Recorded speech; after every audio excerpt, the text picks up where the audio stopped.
What is up, people? This is Variety Bites. I am Sean Williams. I am back. And I know I've been away for a while. And I even wrote this on my Facebook group, but I'm gonna say it right now because I feel like when spoken, it tends to mean more. So, straight to the point here is that, and believe me, when I say this, I'm not saying this out of a feeling of shame or to make it seem like I'm broken or somehow hindered in some kind of way. I work 2 jobs in my real life. And I've dealt, and this is something I've battled for years, anxiety and depression. And oftentimes, stress basically is the equivalent of throwing gasoline on a fire. And sometimes that can get the better of me and can overwhelm me a lot. And sometimes when certain things, like big changes, take place in my life, it kind of amplifies that. And tends to affect certain things in my life, like being able to do this show regularly and setting a schedule for it, like as I would like to. So I felt that I should take this moment to be upfront about why I haven't done the show on a regular basis as much as I would like to, and rather go into those kind of details on it. Basically, I'm just giving a reason for why the delay with getting a new episode up in the air. But, again, I'm not saying this as a way of, like I'm some broken down human being or something like that, or that it cripples me to deal with this.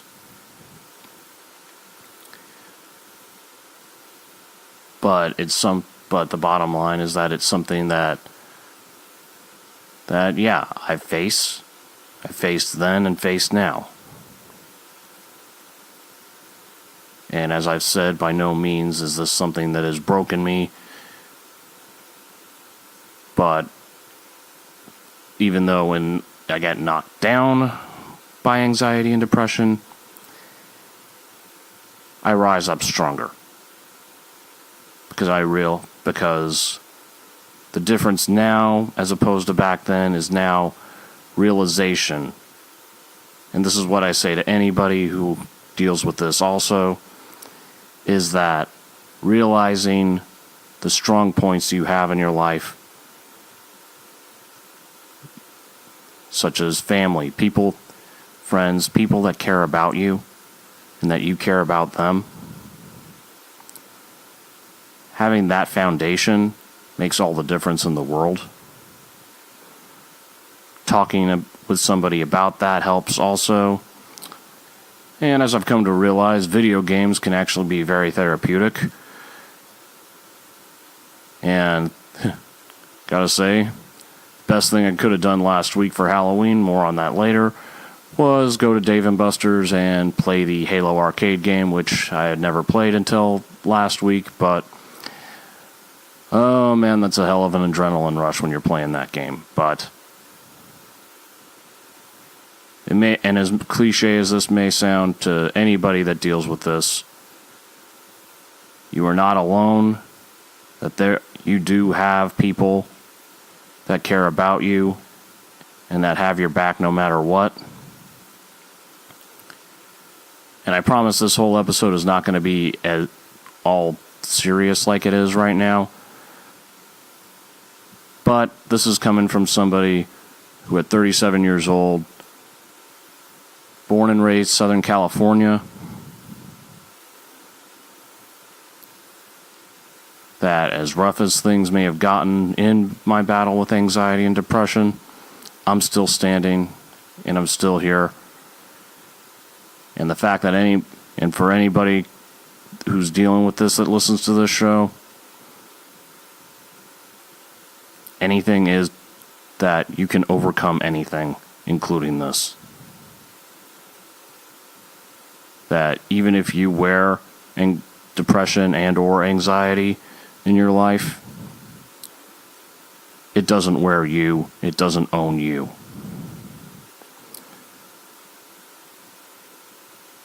So the best thing I could say in closing on this segment, in this little piece that I'm writing, is have strength, have faith,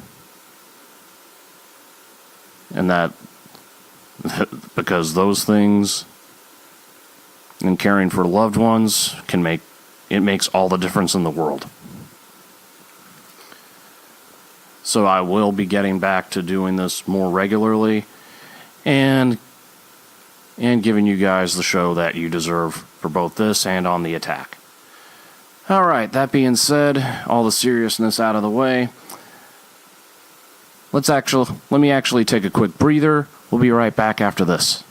Hello, ladies and gentlemen. This is Brian H. Waters, host of The Wrestling Realm, and you are getting the raw, unfiltered opinion of Sean Williams. Now back to Variety Bites. Alright, shout out to my good friend Brian H. Waters. And when I talk about people that mean the most to me, he's been a very good friend of mine. Make sure you check out The Wrestling Realm and, of course, his show Break It Down with Brian H. And he even reminded me with doing the podcast, just relax and have fun with it. And really, that's true to life, is have fun, because otherwise, if you're not having fun, what's the point? Alright, that being said, so a lot's taken place since the last time I talked with you guys.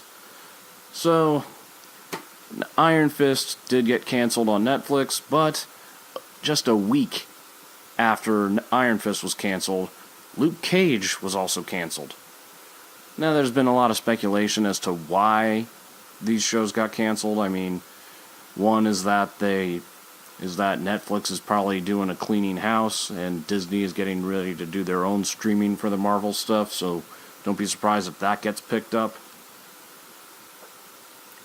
And also, the other speculation is that social media following for both shows had plummeted this time around. And, it's a shame, because both shows I felt were actually better in their second season than they were in their first. And, I mean, especially Iron Fist, which, let's face it, it was not exactly my favorite. And Luke Cage had gotten better as well. But, I always felt that, especially for Luke Cage, I liked him better when he was on Jessica Jones and kind of had more of a supporting cast around him. And as far as Iron Fist, I never thought he was a big enough character to have his own series. And, of course, speaking of the Marvel shows on Netflix, ended up completing Season 3 of Daredevil, which was fantastic. It also reminded me why Daredevil is probably my favorite of the Marvel shows on Netflix. I mean, Charlie Cox does just a tremendous job as Matt Murdock. And, yeah, you don't actually see him in the Daredevil costume this season. And I think it kind of works, because you see that it's not the suit that makes Daredevil. It's the man who wears it. In this case, Matt Murdock. And Vincent D'Onofrio just takes the Kingpin to a whole new level, to where you actually see why the Kingpin is such a deadly villain. And he proves just that. And of course, it did introduce Bullseye, even though we don't see the costume. But the actor playing him, who was also Wade on Heart of Dixie, for those that watched that show, he really does a great job. And it definitely is miles away from, all due respect to Colin Farrell, it's miles apart from his rendition of Bullseye in the Daredevil movie. One reason that I want to see a fourth season of Daredevil is so we can see the Bullseye costume. And for those that are wondering about Jessica Jones and the Punisher, Punisher has already gotten a Season 2 renewal, and Jessica Jones already got a Season 3 renewal. So those two are safe for now. Daredevil, don't know at this point. But we'll see what happens. Elsewhere, I did see the new Halloween movie on Halloween, keeping up with that tradition of seeing a scary movie in movie theaters on Halloween. And I gotta say, I was very impressed with it. It was definitely the best sequel that franchise has had. Although, I love the original one. Second one was okay. I'm actually one of the few that liked Part 4 and 5. And also the H2O movie that they made. But still have refused to see the third one. Didn't like Part 6, aptly named The Curse of Michael Myers. Resurrection, please don't get me started on that. All I'm just going to say is Busta Rhymes versus Michael Myers. That should say alone how bad it is. And the Rob Zombie ones, while the first one was alright, the second one they made was just brutal. But just the way that Jamie Lee Curtis portrayed Laurie Strode in this movie was exceptional. And just everything else about the movie,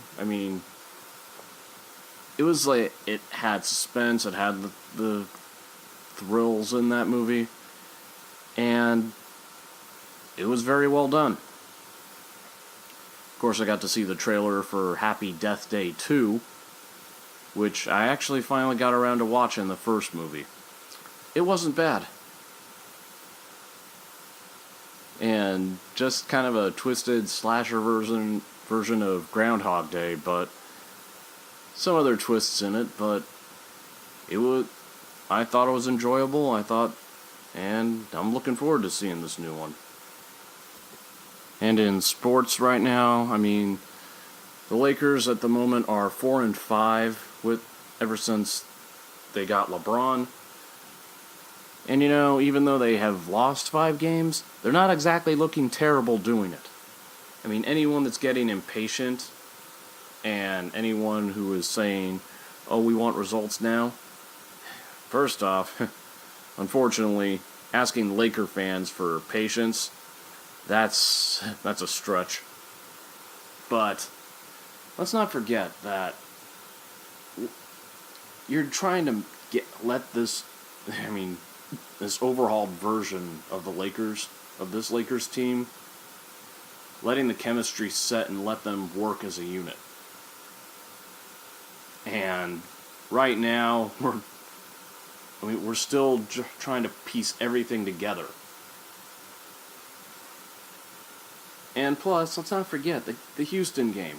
We had Rondo and Ingram get suspended. All because of that punk Chris Paul.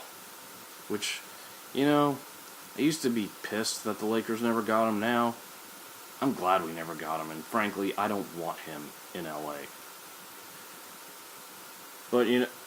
But the other thing is, speaking of Chris Paul, you want to talk about two teams last year who looked like they were on the rise and now don't look like that anymore? Houston and the 76ers are both teams that look like somebody took their foot off the gas. But, give it time. The Lakers are doing good. LeBron is being LeBron.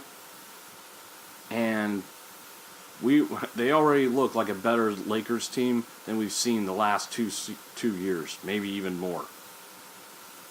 But we will have our results, Laker fans, and this is a better Lakers team that's on the rise. So breathe, relax, and just ride the storm, because they will be better. And I still stand by what I said, that I think at bare minimum, we definitely make playoffs with LeBron. And speaking of other stuff in sports in general, it seemed like a cleaning house in Cleveland because the Browns fired their coach and the offensive coordinator. Word is there was a bit of a power struggle between the two. And also, the Cavs fired Tyronn Lue. And supposedly they wanted him to make a change in rotation, but they didn't want that, or he didn't do it. So, they fired him. And they were also 0-6. While I get that if you don't follow orders from the high-ups, that can always be bad for you and you kind of have it coming. However, I've never been a fan of firing a coach early in the season.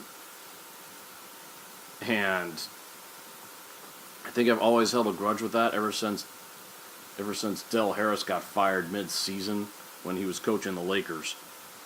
And while the Lakers were struggling at that time, it wasn't his fault. But I just never understood how firing a coach mid-season or early in the season really benefits. I just don't. I mean, then you have the next guy who's the interim coach that's supposed to prove he can do better, but how do you expect him to do that? How can you expect the guy to get results like that? I just don't think it'll happen. And of course, unfortunately, the Red Sox won the World Series and beat the Dodgers. Ended up winning the series 4-1. You know, in all honesty, with how the Dodgers lost in Game 4, they looked deflated. I mean, they had the Red Sox on the ropes. They actually had them. It was 4-0. Hill pitched a great game. Then all of a sudden, the last couple innings, they just fall apart. And it ends up 9-6, and people underestimate how much the mental factor can just destroy or just really bring somebody down, especially in sports. Look at the Cavs last year against Golden State in the finals. And after the way they lost, it wasn't the fact that they lost Game 1, it was how they lost Game 1. When they lost in Game 1, they just never recovered from that. And I think for the Dodgers, after how they lost in Game 4, they just were deflated and couldn't bounce back from that. And Kershaw is sticking around with the Dodgers. Looks like he could possibly end up finishing his career with LA. So, all in favor of that.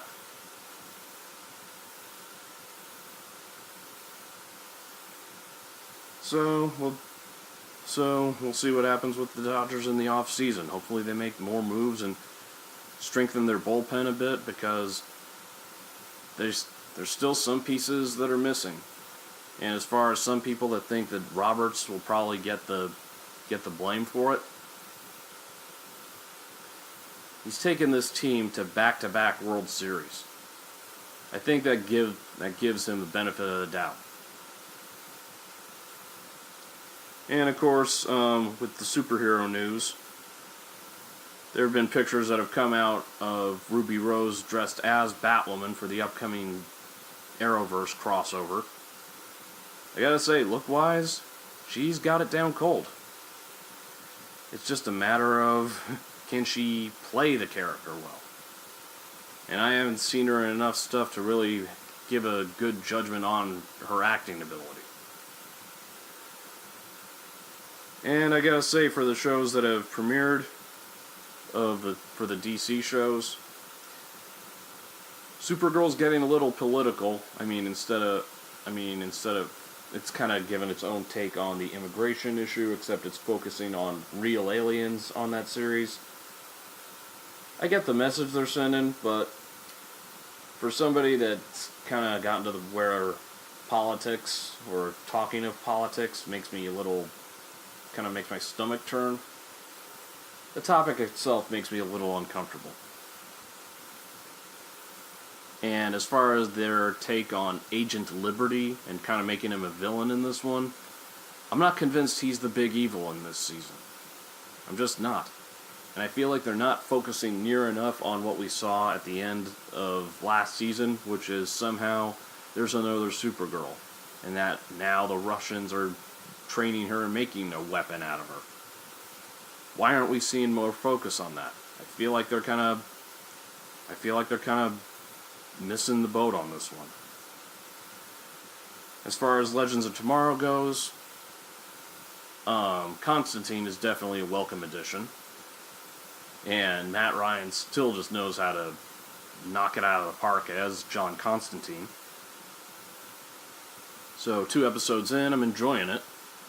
And having Tom Wilson playing Nate's father this season.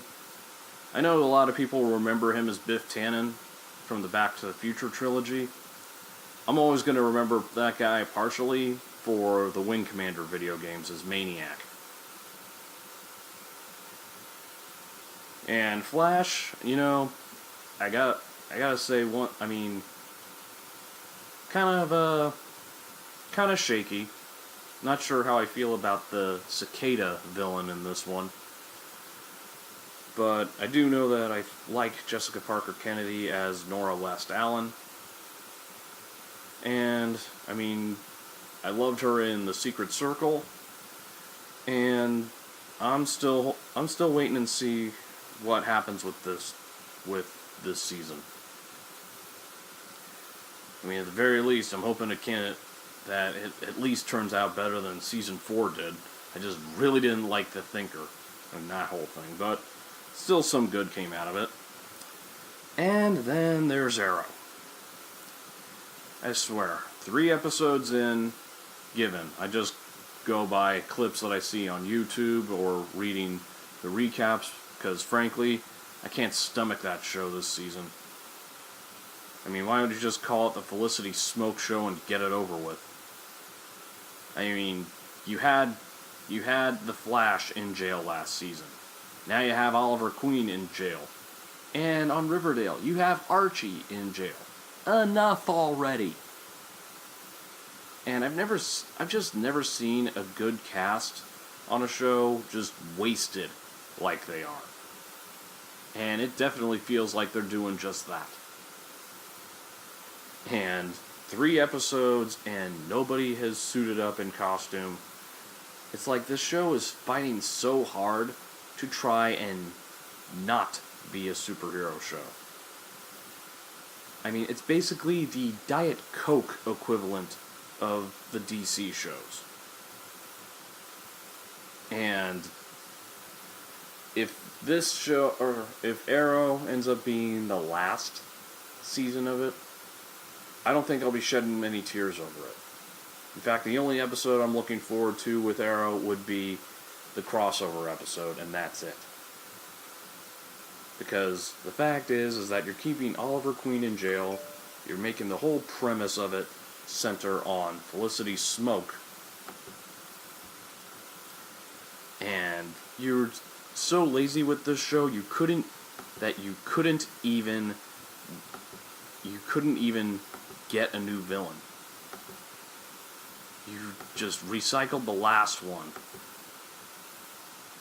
from season 6.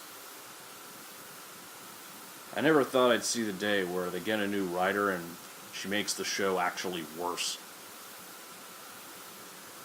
And finally, with the new shows, I have been watching Legacies. And I gotta tell you, I'm impressed.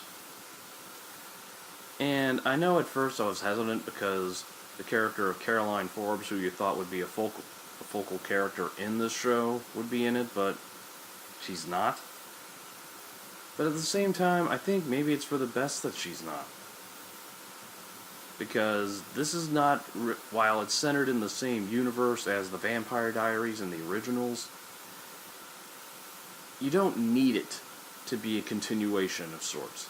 This is all about telling a new chapter. And a passing of the torch, in a way.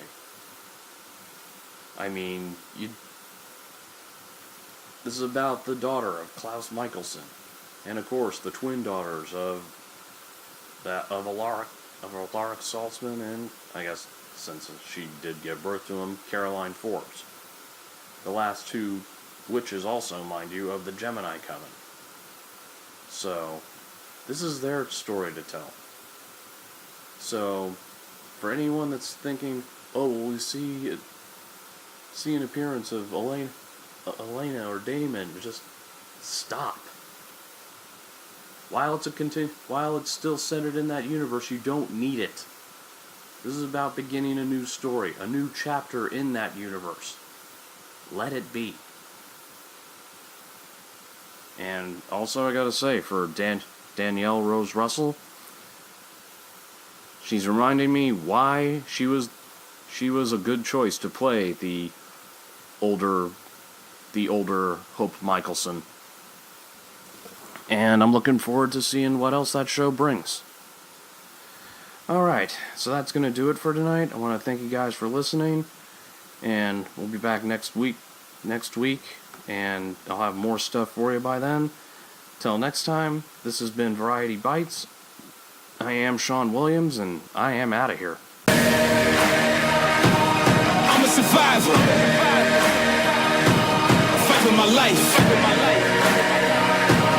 Come on, get stronger.